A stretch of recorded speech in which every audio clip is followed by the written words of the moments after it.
what does a normal pelvis look like in terms of general gynae scanning? We need to know what is normal pelvis before we start to identify pathology. So what does a normal pelvis look like on ultrasound scan? So as we can see in these images, the first image on the left-hand side is that of a normal uterus. And this is a longitudinal section of the uterus. We can see the top of the uterus, which is the fundus, has got a convex external contour. And we can see this white echogenic area in the center, that's the endometrium. And the endometrium will vary with various phases of menstrual cycle. So this is an image of an endometrium in the second half of the cycle or the secretory phase of the cycle under the effect of progesterone. The next image is that of a transverse section of the uterus, and here also we can see the surrounding myometrium, which is absolutely uniform, and the echogenic strip in the center, which is the endometrium. The third image is that of the cervix, and the bottom two images are that of 3D reconstruction of longitudinal, coronal, and transverse plane of the uterus. So on a 3D scan, the uterine cavity or the endometrial cavity will look like an inverted triangle. So you can see the outline, which is in form of an inverted triangle, and then you can see the cervix at the bottom. The area surrounding this triangular cavity is the myometrium. And the area between the myometrium and the endometrial cavity, if you can note on the right hand side of the image, there is a very thin black area between the myometrium and the endometrial cavity, and this is the junctional zone. Going on to some other features, here we can see the adnexa, and the iliac vessel is a hallmark to identify the adnexa. And the most ideal image would be you get the iliac vessel, you can see the ovary, you can see the transverse section of the uterus, and you can see the area between the ovary and the uterus. But it's not always possible to get all the three structures together. But certainly, as long as you can see the iliac vessel and the ovary, it is an optimal view. And make sure that you sweep through the adnexa, keeping the depth as low as possible. Going on to the structures in the ovary, here we can see the corpus luteum. So corpus luteum is the leftover follicle after the mature egg has been released from that follicle. And this appears as a cystic area with echoes inside it and peripheral vascularity, also called as ring of fire appearance, but sometimes it might appear as a crenated follicle as well. And the ovaries at the bottom, here you can see that we've got the ovary, which is a globular structure, and you must measure the ovary in all the three dimensions in order to get the volume. And you can see these black bubbles, which are antral follicles measuring between 2 to 9 millimeter, and this determines the ovarian reserve.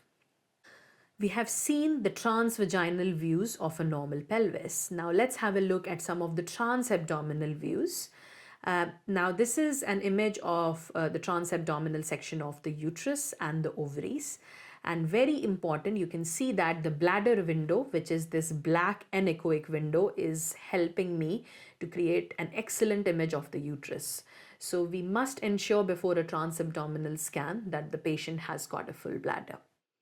That's great. Thank you, Ishita. So that's what we can expect in a normal pelvis in terms of a gynae ultrasound scan.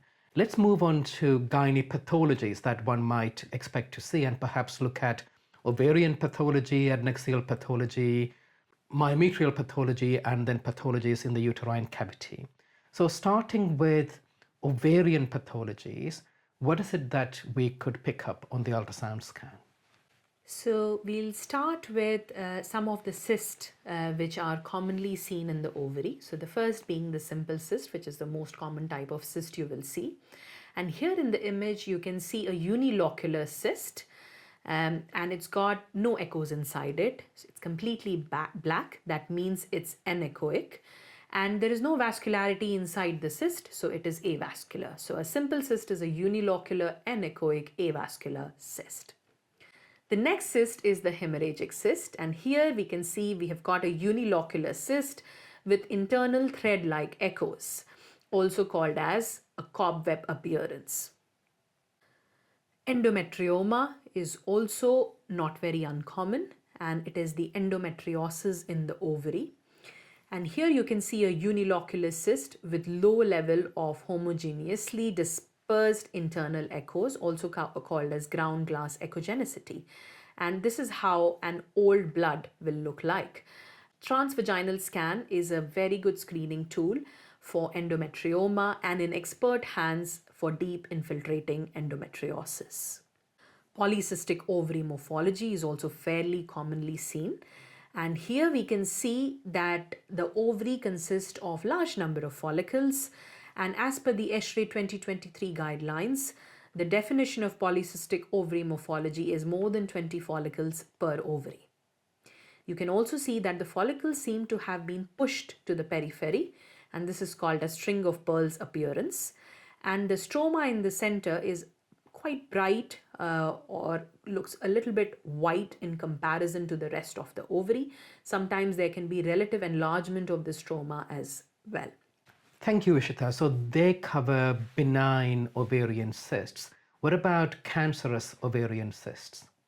So we have got a classification system called as the IOTA simple rule. So IOTA stands for International Ovarian Tumor Analysis.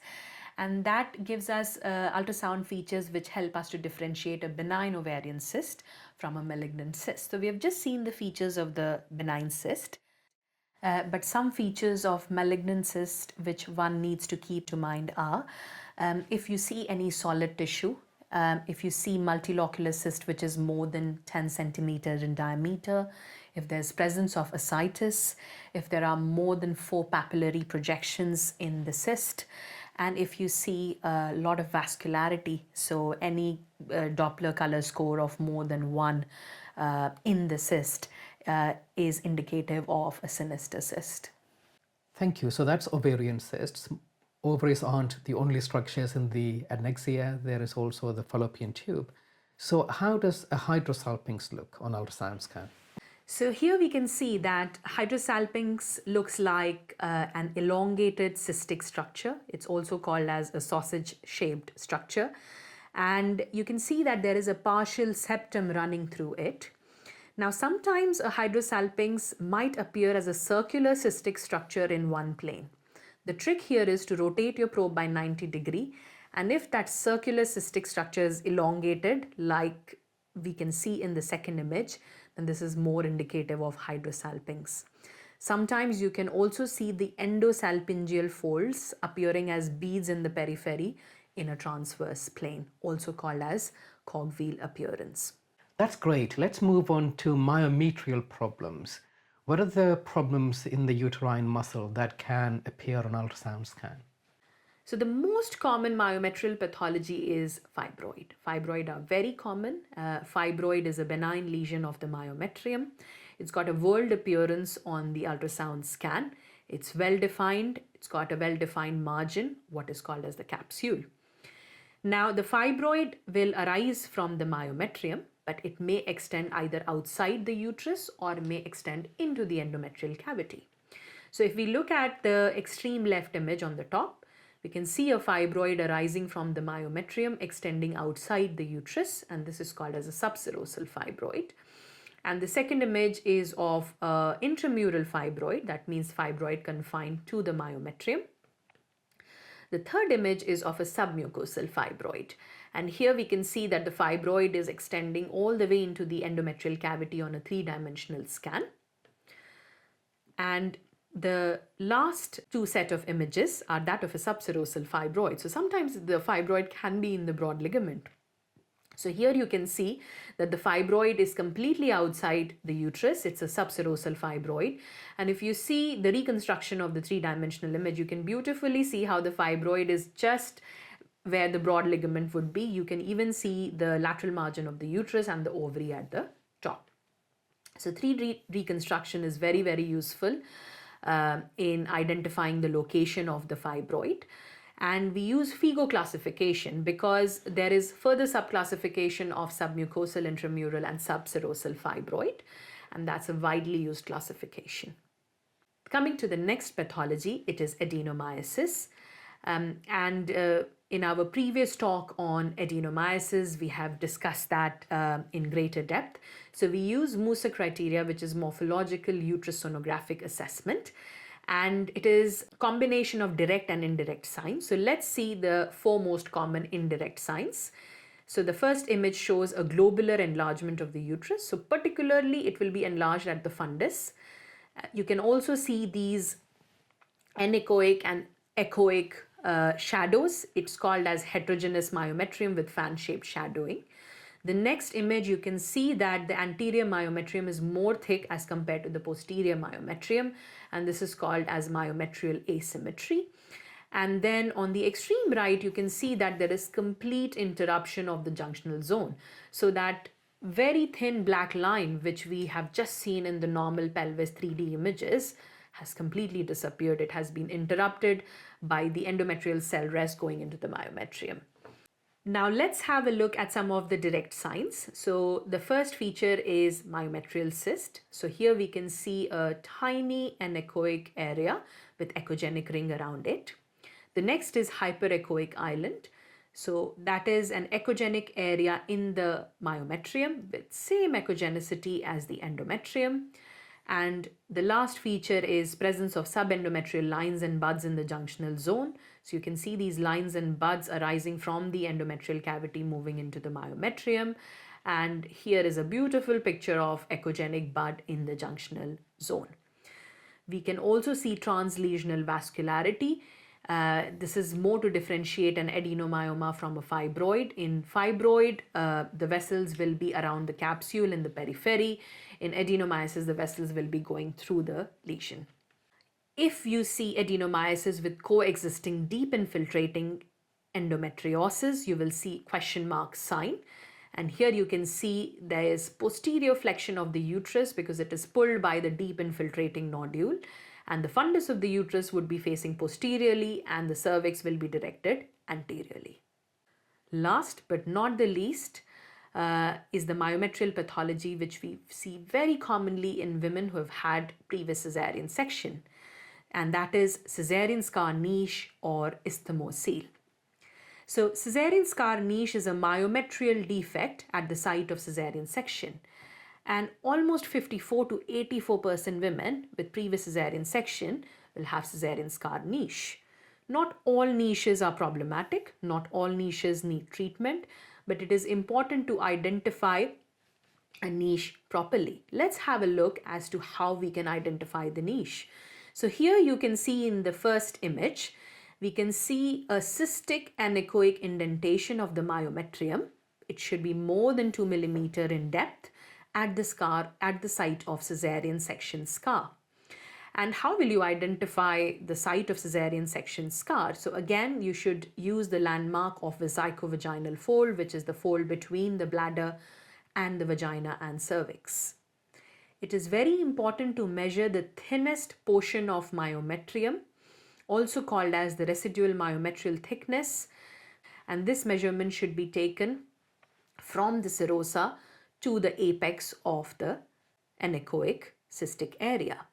The next is the adjacent myometrial thickness, which is the thickest portion of the myometrium between the base of the niche and the serosa. Always measure the niche in 3 dimensions, that is longitudinal and transverse. And here you can see the niche even on a 3-dimensional scan. So we can see that defect in the muscle layer at the level of the isthmus or the internal os. Brilliant. We've looked at ovarian pathologies. We've looked at adnexal pathology in terms of hydrosalpinx.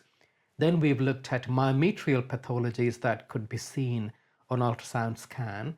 Let's now turn to endometrial pathologies you can see in the uterine cavity. What can the pelvic ultrasound scan show us there? So the most common endometrial cavity pathology is an endometrial polyp. And an endometrial polyp will appear as a homogeneous, well-defined echogenic area in the cavity, as you can see here, this whitish area. And it is often accompanied by a feeder vessel. So if you look at this image in the center, you can see there is I have applied color Doppler. You can see red and blue vessels.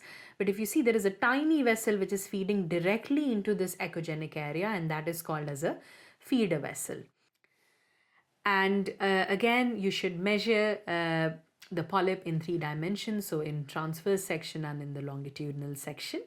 And again, the bottom image is also showing the same echogenic area in the cavity. And this is the 3D reconstruction of the same cavity. And here you can see the polyp is appearing very, very clearly as a polypoid lesion occupying the cavity. And you can actually sometimes determine from where it is arising. Going on to the next cavity pathology, it is Asherman syndrome or intrauterine adhesions secondary to either surgery or infection or after pregnancy because of destruction of the basal layer of the endometrium. So here you will see that the endometrial thickness is quite thin, so less than 6 millimeter. And in this case, this patient was on hormone replacement therapy, so estrogen and progesterone. And in spite of that, you can see that the endometrium is 4 millimeters in thickness. You will also see the interruption of the endometrium by small focal cystic areas. The next pathology is endometrial hyperplasia. Endometrial hyperplasia is a histological diagnosis, but ultrasound will increase the suspicion of these sinister pathologies. Here you can see that the endometrium is extremely thick. In this case, it was more than 28 millimeter in thickness. You can see these tiny cystic spaces, and as soon as we have turned the color Doppler on, you will see increased vascularity inside the cavity. Going on to the next cavity pathology, it is a type of uterine anomaly which is fairly common. It is called as septate uterus. Now, the first suspicion of septate uterus would be as you are sweeping through the transverse section of the uterus. And here you will see 2 separate endometrial echoes as you are sweeping through it. 3D reconstruction here will show an internal fundal indentation. There will be a normal external contour on the top, as you can see. Now, there are 3 different classification systems for septate uterus. We've got the Hume classification, which defines the internal fundal indentation to be more than equal to 1 centimeter. We've got the ASRM 2021 classification, which defines this indentation to be more than 1 centimeter. And the septal angle, which is the angle of this indentation less than 90 degrees. And then we've got the Eschre ESGE classification, which defines this depth of indentation as more than 50% of the uterine wall thickness. Now let's have a look as how you will measure this internal indentation. So you draw a straight line between the 2 osteas and you measure the internal indentation from this osteal line to the lowest margin of the indentation. The uterine wall thickness is not the full thickness, but it is the thickness which should be from the serosa to the interosteal line. Ishita, you've told us about the ultrasound features of normal pregnancy, pathology, normal pelvis, and also general gynecological pathologies that you can pick up with the ultrasound scan. So that brings us to the very last question, and that is, what safety issues do we need to be mindful of when we think of ultrasound scan? So there are 4 safety measures we need to be careful about. The first is the probe hygiene, and we must clean the probe after, before and after each patient use as per the manufacturer's advice. The next is checking allergies to latex or rubber, because with transvaginal scanning, we cover it with a sterile probe cover, which can be latex or non-latex. So ensure that the patient is not allergic to latex or rubber. The next is checking the patient identification to ensure that the scan images are for the right patient, and ensuring dignity of the patient because it's an intimate examination, ensuring the presence of chaperone and communication with the patient. So last but not the least, some of the safety concerns. So ultrasound is a safe tool and there's no risk of radiation. However, there is a risk of thermal and mechanical effect. So let's see what thermal effect can take place. Now, as the ultrasound waves go through the medium, some of the energy gets absorbed, and this can produce heat and lead to a rise in temperature. This routinely doesn't happen with diagnostic B mode, M mode, or 3D scanning, but it can happen in early pregnancy with the use of Doppler. So as per the British Medical Ultrasound Society guidelines for safety in early pregnancy, we recommend no use of pulse wave Doppler in early pregnancy, especially during the first 10 weeks after the last menstrual period, because most of the organogenesis takes place. And thermal index is an indicator of temperature rise. So we'll talk about the thermal index. Thermal index is tissue dependent, so it is different for soft tissue and for bone. So we use thermal index of soft tissue, also called as TIS, in the first 10 weeks of pregnancy. And then after 10 weeks, we use TIB, which is thermal index of bone. The next is the mechanical effect, and this can produce cavitation in the tissues. Again, the higher the frequency, the more is the risk of cavitation effect. So let's have a look at some of the safety guidelines. So we must follow the ELARA principle, which is as low as reasonably achievable. So the thermal index, mechanical index output should be as low as possible, provided that we get an adequate image. And we must follow the scan timings as outlined in the BMUS guidelines. So the thermal index in the early pregnancy, first 10 weeks of pregnancy, should be less than equal to 1. And the mechanical index should be less than equal to 0.7. The thermal and the mechanical index are usually outlined on the top right-hand corner of your screen. And every time you are selecting the probe, you have to make sure you are on the correct preset. So in early pregnancy, if you click the obstetric preset, it will automatically make sure that we are following the guidelines where the mechanical index is less than equal to 0.7 and the thermal index is less than 1. And because the gynae preset is different to obstetric preset. So very important to check that you are on the right preset, and always check the thermal index, mechanical index on the top right hand corner before you start an early pregnancy scan. Thank you so much, Ishita, for the detailed account of ultrasound scan used in early pregnancy and general gynecology. I'm sure that the MRCOG candidates would find this of great benefit. Hope you all benefited from that video, and until we meet again in another MRCOG mastery video, we will say goodbye. Thank you and goodbye.